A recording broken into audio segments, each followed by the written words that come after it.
Hello, you're listening to Hibs Talk. I'm your host as always, Gav. Joining me today is Dave. Right. And Stephen. Hello. Guys, how you doing? Dave, starting with yourself. I'm alright, aye. My voice just went all croaky there. I'm fine apart from that. How are you? Yeah, good. Busy day. Went to IKEA today, and I've been building a desk, which I thought was going to take about, 40 minutes, 50 minutes. Took me about 2 hours.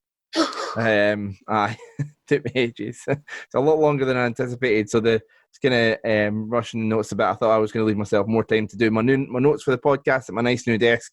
It's not kind of panned out that way. Stephen, Wait now. Before you ask how Stephen is, this is important. I built furniture. I got stuff for Wayfair, right? Mm-hmm. Just for the spare room. And I done the same as you. I was like, it won't take that long. Took me like 2.5 hours to build a chest of drawers, right? The worst bit was the runners for the drawers, putting them all in. It's like you've got to have all the different ones have got to go in specific places, right? Ken, obviously do that little grafting that I started to get blisters in my hands. That's how soft these hands are. These are the hands of someone who's just worked in retail, never done a hard day's graft in their life. See, just on that, the last thing I built was a set of bunk beds, and it got to the point where it didn't actually take me long to build them, but by the time I got to doing the top bunk, it was literally that off the ceiling. The top bunk was that off the ceiling that I had to take it all apart and get a new one. Had to scrap it. Oh dear. Did you follow the instructions, Stephen? That's the main thing. No, it was literally built as it should be, but because it was that big, obviously it must have been for a high ceiling house or something, but it was literally a foot off the roof. The problem I've got with the instructions for IKEA is it doesn't have any language on it because it's meant to be universal and stuff, and it's just got arrows. And there was one where the cupboard door shutting, it's no as flush as I want it to be, and it had bits for if you're not happy with it, and it just had arrows. And it was completely, it was like, what does this mean? Completely, I couldn't figure it out, but I'll get to it later on. It'll do for just now. YouTube it. Aye, might do. But Stephen, how are you getting on? Yeah, not bad. I just finished work earlier-ish the day, so got the kids to bed and that, usual. Aye, so we'll get cracking on talking about Hibs then. So we're going to have a chat about the Kilmarnock game, and we're also going to have a chat about Movember. We're getting a bit more detail about that, but we're obviously raising some money for Movember, which is a great cause, and obviously the derby at the weekend, which can't wait for. So let's just get jumped in with the Kilmarnock game. Stephen, the Ross County, I know we never done a podcast last week, but the Ross County game, I thought Hibs played well at times, and arguably deserved the 3 points. We got our 3 points here. Is there an argument to say that the performance was better against Ross County, but we got the job done against Kilmarnock? Yeah, well, I think that's what it's coming down to just now. Spoke about this after the weekend. It's more, I think, because the fans aren't there, there's not so much of a reliance to play good football at the moment. I think it's just a results-based game just now, and I think that getting the result, no matter how we do it, I think that's the most important thing at this point in time. So it doesn't matter how we win, in my opinion, as long as we're getting the 3 points at the end of the day. And I would take that against the performance against Kilmarnock. Dave, do you think that is down to fans not being there, or do you think this is maybe something we're going to have to get used to? It's get the results, but the performances might not be fast flowing like we've seen in the past under Jack Ross. Yeah, I just wonder if Jack Ross has found Heckenbottom's collection of DVDs that he might have stole for Derek McInnes. Kind of Heckenbottom used to watch Derek McInnes DVDs. I wonder if when Heckenbottom's left, he's left the DVD collection there, and then Jack Ross says, "Oh, I wonder what this is," and then he's turned them on, and then that's what it's been. And he's like, "Oh, possibly." Have we seen too many? I mean, we'll come back to the Kilmarnock game in a second, but have we seen too many Hibs teams who have played brilliant football? I think the Mowbray team, some great football under Collins at times. The Lennon team at times, obviously Alan Stubbs' team, obviously you could say, they were in the Championship, but some really good attacking football. I remember Henderson, McGeoch, Alan sort of linking up well, and then obviously McGinn came in when Alan left. Stephen, is there an argument to say it's more just like, say, we've had good football in the past, but if we can play good football, great, but the priority has to be results now. I think based on where the club want to be, they've set out high targets and high expectations of getting European football again. And I think that from the club's perspective, it's the points that matter. Obviously, all the fans still want the decent football that we're expecting from Hibs. Obviously, this is since Mowbray, and it's followed right through. But I think obviously a lot of the pitches are developing as well. There's a lot more sort of plastic pitches. The weather's like changing as well, which affects the pitches and stuff. So I think I just sort of need to get used to it in the short term, and then hopefully build on that again. But a lot of the players in that, they've not been playing that style of football that we've been accustomed to. So, yeah. Dave, do you think we could see a lot more exciting football once Scott Allen potentially back and Kyle McGuinness up to full fitness, and once we've got the team where we kind of want to be? I think it's there, to be honest with you. I think we've got the potential. There is a lot of stuffy games. Like we're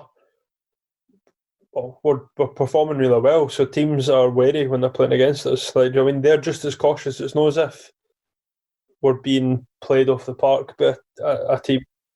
So the way they're setting up is maybe hindering us a wee bit, because I don't think we're as creative as we could be.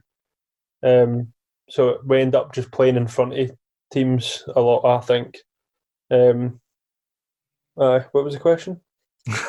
Just if the performances, do you think they'll come in time? You sort of answered that. Yeah, you think it'll come? I think they will. So let's chat about the performance against Kilmarnock. Looking at the lineup, no sort of change. Stevie Mallon was in for McGuinness, who dropped to the bench.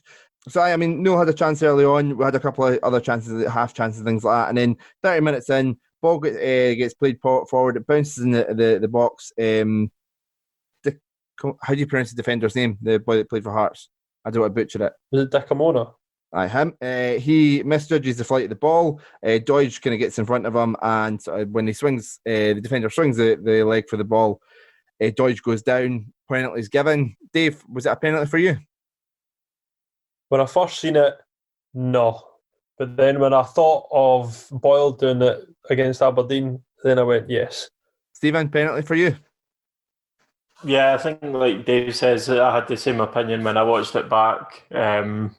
I think all in all, yeah, I would give the penalty. Yeah, I think it was soft. I think I'd be a bit frustrated if it kind of went against us, but taking green, taking glass off, it is a penalty. It's soft, yes, but we'll take it. And then, like I say, Nisbet scored again, and then we sort of went from there. Louis went off at half time. Doig came on for the second half. Apparently, Louis in a space boot after the game. We'll come back and chat about that when we're previewing the Hearts game. And a few other sort of half chances, blocks from Kilmarnock, Nisbet, Mallon, and Doig, sort of half chances. 1-0 up. Stephen, do you feel that Kilmarnock really threatened though? No, but I don't think they've done much at all this season since they started. In any of the games that I've seen with Kilmarnock, they've just not looked impressive at all. I think when Kabamba first came into the squad, he started to show a wee bit, but it's just reverted back to the old boring Kilmarnock way, like just great results. So, no, not much going forward, I don't think.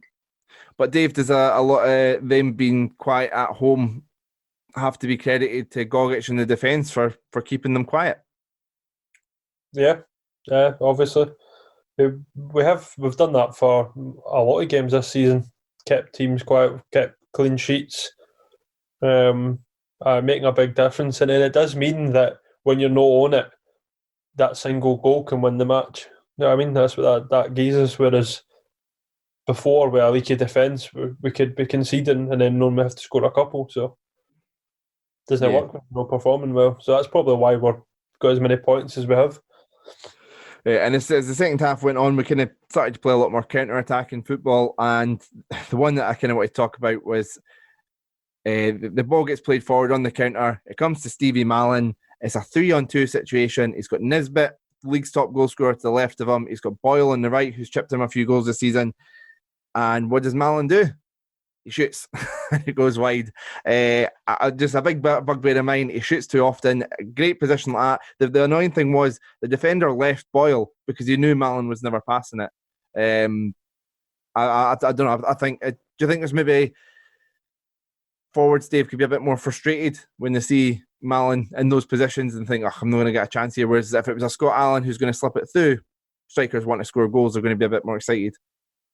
Yeah, that just needs to come into Mallon's game a bit more, because if he does slide some in, hit some, it kind of leaves the defenders like in that 50-50. But like you say, the defenders know he's hitting. He loves a shot outside the box. Mm-hmm. I think they were letting him shoot. They they didn't really put much pressure on him. They left Boyle, but they just kind of stood their ground. But he should have passed. But again, looking at the rest of the midfield, Joe Newell getting a lot of pundits as well. I think Hanlon kind of got man in the match, but Newell sort of argued it. I was reading on Don Night, a lot of folks saying sort of close second. Stephen proven he's a key player in the middle of the park. Another tidy performance from him. A key performer in any position that he plays, to be fair. I think obviously a lot of my focus was on the wing based on his performance at the end of last season, but you were obviously wanting him to push more into the middle because that's where he says his favourite position was, and it seems to be working as well. So it just shows that we've got a versatility in him, but the fact that he can actually play to a high standard at every position as well makes the massive difference. Yeah, we say it every week, but get him a new contract, him and Marciano. Keep on saying it until they sign new contracts. Come on, Hibs, get your finger out your arse. So looking at some other performances though, Dave, Martin Boyle, a quiet performance. I'd seen a take at half-time, which I actually used the Hibs Talk Twitter to kind of argue back with somebody. Somebody had said Boyle had been rubbish since he signed his new contract. I said he's got an assist in this game, and then he had a goal, and like I say, he got an assist in that game. So the Rangers game, and I sort of said, you sure you still stand by that? But a few games later, that guy his points kind of starting to look a bit more valid. Yeah, his assist against Rangers. Didn't forget, Barisic should have been on him. Like, his first touch was horrendous. That was bad defending. Fair enough. Like, still counts as an assist. So you can't really take it away from him. But his performances have kind of went downhill, and he's kind of shown that, because we all thought, where's all of a sudden Boyle got this finishing for? Do you know what I mean? Like, his finishing was brilliant, and then he's kind of went back to how it was before. Like, he's kind of looks like he snatches at everyone, in my opinion.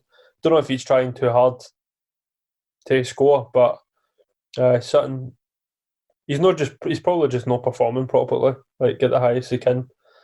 Yeah, I think there was a couple against Ross County, one in particular, which he should have scored last season, especially that sort of spell between November and February. He would have scored that, but he put it past the post. But I'm sure he'll get back to that form soon. And I mean, we kind of started by speaking about the performance, Stephen, but it's always going to be tough to get a good performance on that pitch. So it is kind of, the points are always going to be a priority away on a tough pitch like that against Kilmarnock. Yeah, 100%, and you take it on any pitch. Obviously, the thing was as well, when we went to Livy away, it's the same type of pitch, if not worse, and that was probably arguably our best performance this season. I think it is. Boyle had a stormer, like the Livy game. He'd done really well, and I think you take a pretty crap performance at Kilmarnock. Let's be honest, like we watched the cup game last season, and it was absolutely brutal. But yeah, you still like to see better. That was horrendous, that game under Heckingbottom, the 120 minutes, because it went to extra time, and standing in the freezing cold, Dave moaning about Empire biscuits, and it was it was a tough game to get through. So unfortunately, the night, but no, I think there was some decent signs at times, but maybe not some of the key attacking chances that we kind of had against Ross County. But I think. I think it's always going to be tough on that plastic pitch. But obviously we'll get back to we'll come back to the next game we've got, which is obviously on a much bigger pitch and a much better pitch, which we've played some great football before. But we'll come back to that in a minute. And after the game, Jack Ross was speaking about Doidge and Nisbet and the partnership they've got, and he sort of spoke about how the fact that his preference has always been to play one up top. He sort of said, it's been another new challenge for me as a manager because it's become much less of a trend to play two strikers. At the moment, they are giving us a goal return and performance and justifying us playing that way. And then he sort of went on a bit more, and then he said, we realised that Kevin will grab the headlines with his goal, but I thought Christian was excellent too. Dave, speaking before we started recording, you've not been as impressed with Doidge as the manager has been. No, this sounds harsh. Everybody loves Doidge, right? But my problem, no, even a problem. My concern is that I think we need two strikers to score goals now. I mean, that's a bit top goal scorer in the league, so yeah. But I know you can't have your two strikers like scoring, or you can't at Hibs like that amount of goals. You've got to have like a grafter and somebody that's no grafting, but I still think he misses a lot of chances. And that was the trend when he first came to Hibs. And then he was flying after that game, his hat-trick at St Johnstone.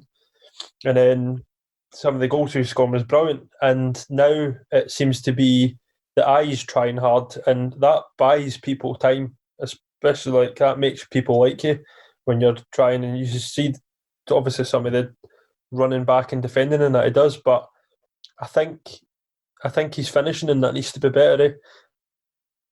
I think it needs to just be a bit more about more than just working hard. Obviously, Dave's mentioned the chances there, which we'll come back to in a second, Stephen, but has he potentially, or even sort of from what you've seen this season, has he changed his game to be a bit more of a grafter and a bit more of a provider?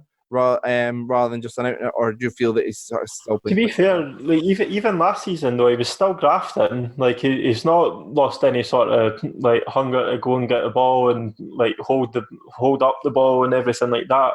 Like I know I make a lot of sort of comparisons between like the Premier League and like Hibs, but if you look at like Firmino at Liverpool, just an example, obviously I'm not saying that Doidge is like Firmino, but Firmino's only scored like 2 league goals in 37 games, yet he still plays every single week for Liverpool.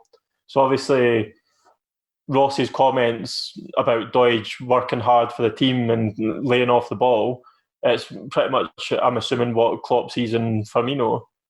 And I hate Liverpool, but it just seems as though that's the type of footballer that he wants, as long as one of the strikers are scoring. And Doidge will chip in with a goal every 3 or 4 games, but that's what it looks like now.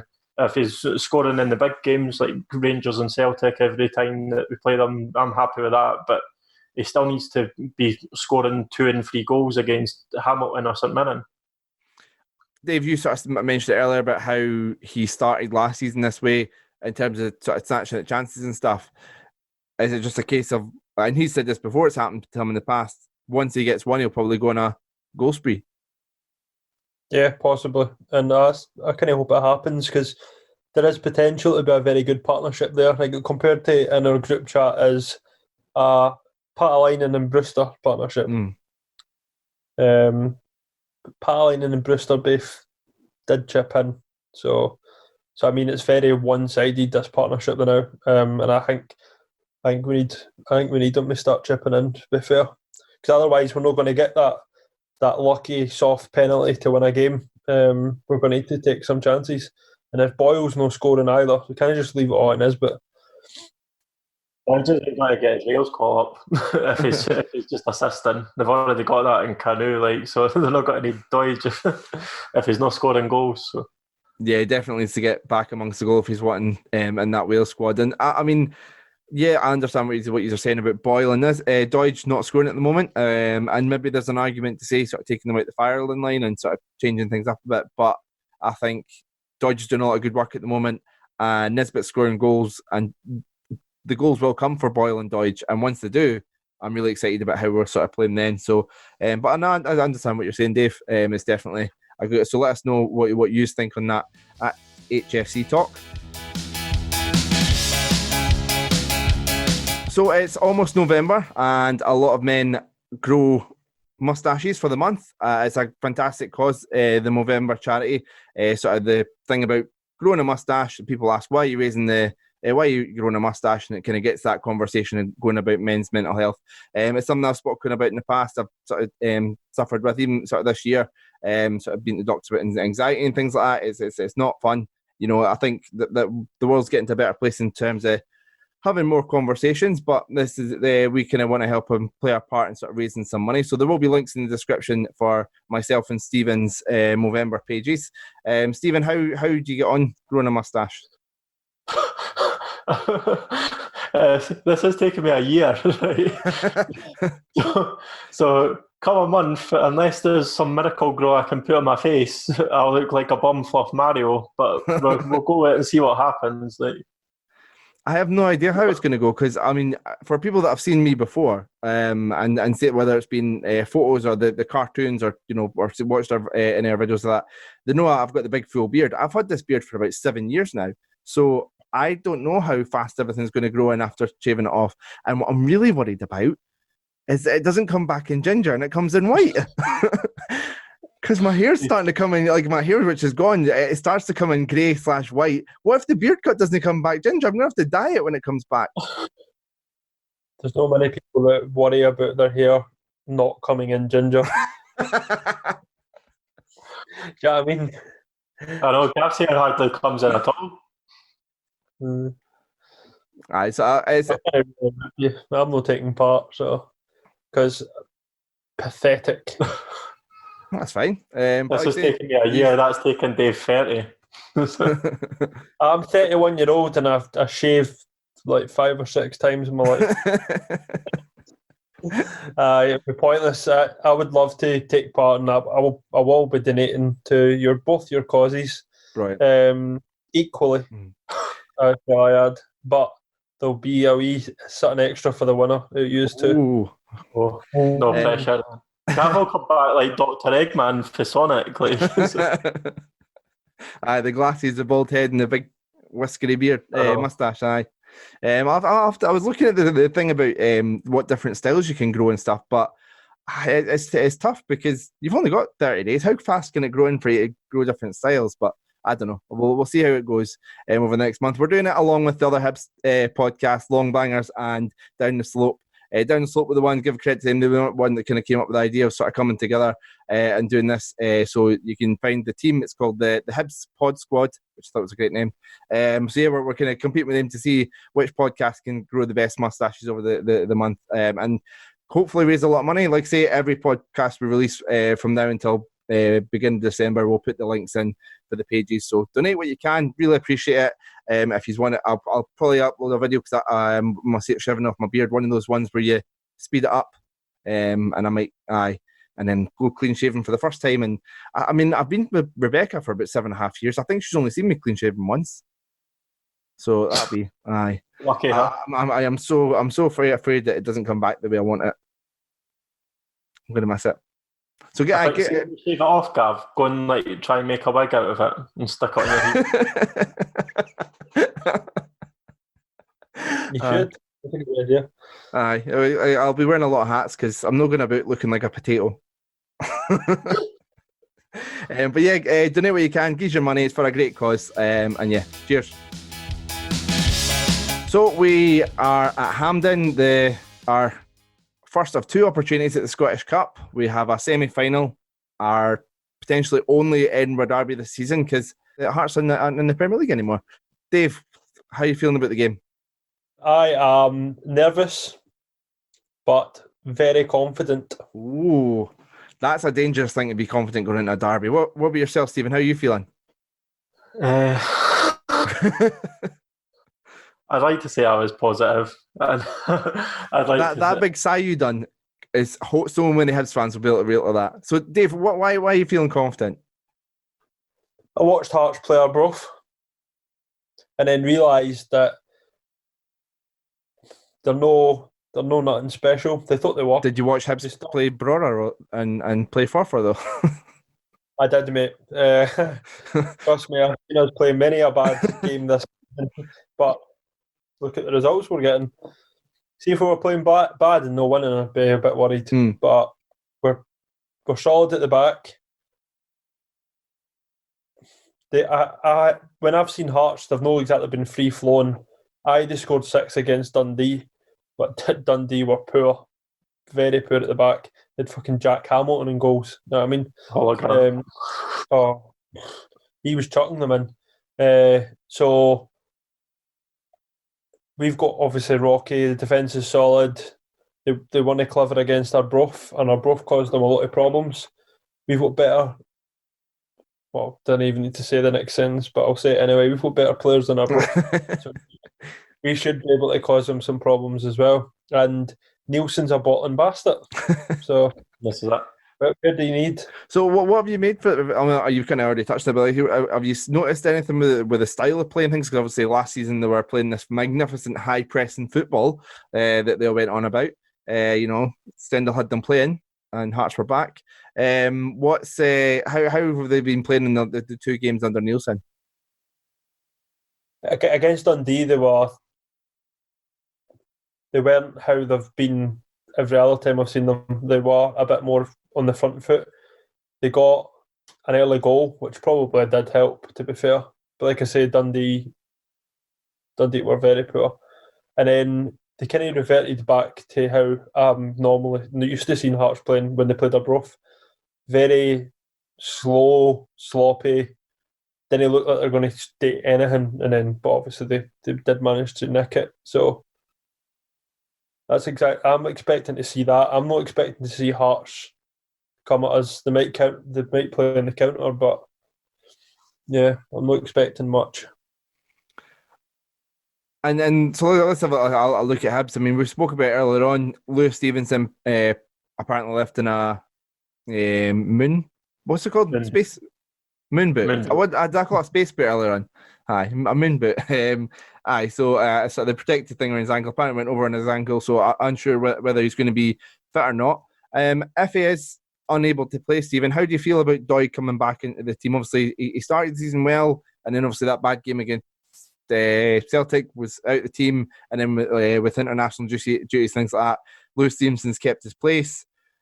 45 minutes against Kilmarnock. How do you feel about him playing in a big game, semi-final, Hampden? How do you feel about Doig? Give him it. I think that's where our young players will flourish against Hearts in a semi-final or a cup. And I think that if worst comes to worst, we've got suitable replacement and Newell falling back to wing back. I think that there is options to change, and with the pace that Doig's got, I think that stick him on and let him run at the Hearts defence, then I think he will cause problems. And his delivery into the box, his direct running as well, it'll all work in our favour against Hearts because of the way that they play. And if they're both fit, Dave, is there still a conversation to be had there? Or is it Lewis Stevenson if they're both fit? No, I'd start Doig. I think getting up and down the park, he'll get him doing better. And then I think he puts a better ball in the box. So if we're playing if we do play the 2 up top, we probably will. Then I get the ball in the box to Doig. Kind of what he's like. He's good in there. That's one thing he is good at. So Doig for me. And I mean, I will have sort of spoke about Martin Boyle, sort of been a bit quiet in the last few games and stuff. I think it's a real opportunity for him. He's obviously done really well against Hearts earlier in the year. That big pitch is a great opportunity, Stephen, for Boyle to get back to his best and exploit Hearts on that big pitch. Yeah, 100%. And let's just bear in mind, the last time that you says it was a game for a player to prove themselves, it was Hallberg. And he done absolutely shocking. So fingers crossed as Boyle has a better turnout. But no, I think that, like you say, bigger pitch, more space to run, and the Hearts defence to run at, he'll do a lot better, I think. And the fact is that he's playing against, likely he'll be playing against Kingsley, and Kingsley likes to push up the park as well, from what I've seen in the 2 Hearts games. So if Boyle knocks the ball past him, he's got yards to run into, which will suit him down to the ground. Yeah, I mean, it can work 2 ways. One, if they're pushing forward, Boyle can exploit. But if that's a position they like to use as an attacking option, a fullback, and that fullback's got to then because the Boyle's threat stay further back, then that's cutting off one of the options for them. So it can work either way. So yeah, I think they obviously play in that narrow pitch at Tynecastle, so there's a real opportunity to kind of get them. And I mean, potentially, Dave, the only derby this season. So how much pressure does this put on? And obviously, it's a Scottish Cup semi-final. How much pressure does this put on? Yes, first the players, but also fans, because bragging rights and things like that. It's the only opportunity we may have for potentially a couple of years if they fuck up the championship. It's massive because it's been a wee while since we've had one as well. So you're used to having them a lot more frequent than this. So I want us to go into it. I don't want us to go in with any fear, because that's one thing that I loved about Stubbs. He said Hibs always feared big matches, and he changed that. He turned around that mentality. So that's what I want. I want us to be excited about the fact that we can go to Hampden and give them one. We're due them one at Hampden. They've pumped us the last couple of times at Hampden, and I'm fed up with it. You know what I mean? That's our motivation should be, we're playing against a championship side at Hampden. That should be it.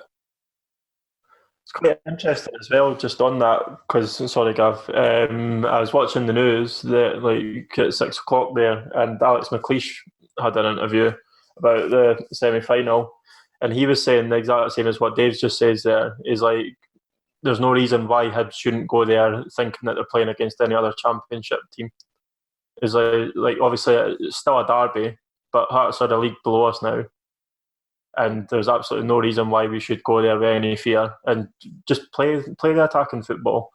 That was the exciting thing about when Ross had first came in, was the fact that we were just going at teams and trying to outscore them as well.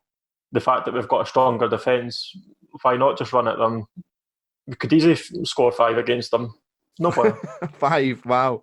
Might draw 5-5 or get beat 6-5. But so. What's your score predictions for the game then? I think we'll win 3-1. They'll score a screamer because they fucking always do against us. It'll go in off somebody's shin for 40 yards. By 3-1 to Hibs. 4-1. I'm good 4-0. 4-0. 4-0, aye. Well, definitely. Where did that come from? Because you were talking about how, I think Boyle's going to score. I think Nisbet will get at least 2, if not 3. Doidge will score. We're going to have a field day. It's going to be brilliant. I can't wait. Aye, nah. And then you remember that Jack Ross is in charge. So. 2-0 up at half time, it finishes 2-0. The thing I would be upset about is if we go out and absolutely hammer them and there's no fans there. I'm not going to lie, right? This is a game that, fair enough, I want to hammer them, and I do want to hammer them. I really, really want to win comfortably, right? See if we win 1-0 and we're in the final, and they're greeting their eyes out in that because it's been a dodgy penalty or a goal is offside a mile, and they're raging. Give me it. You know what I mean? Inject that right into my veins. I'll be a happy Saturday night. So I thought we'd finish up with a game of start, bench, sell, and with it being the semi-final of the Scottish Cup, I thought we'd take 3 players that have been heroes in the Scottish Cup semi-final and let you sort of just go through them.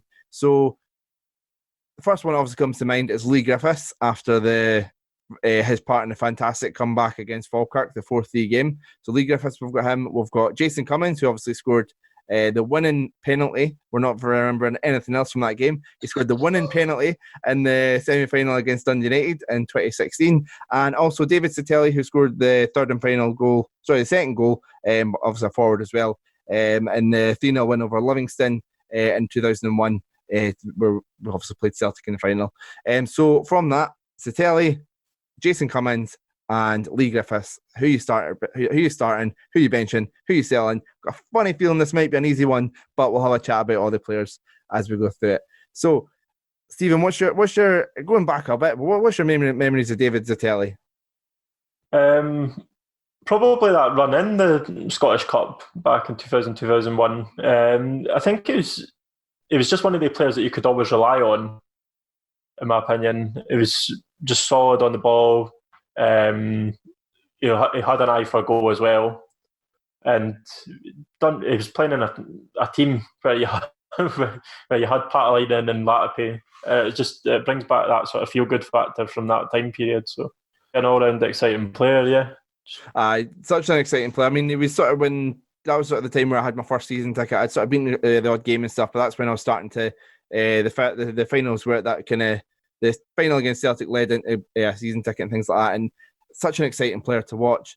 But it was then after that I'm sure towards the end of his Hibs career, I'm not sure. I was always on the bench. I didn't know why, and apparently, I don't know if it's true. Somebody can let us know if this is right or not. Apparently, if he'd made so many appearances, we would have to pay a bigger fee for him. So that's why he was on the bench and wasn't playing.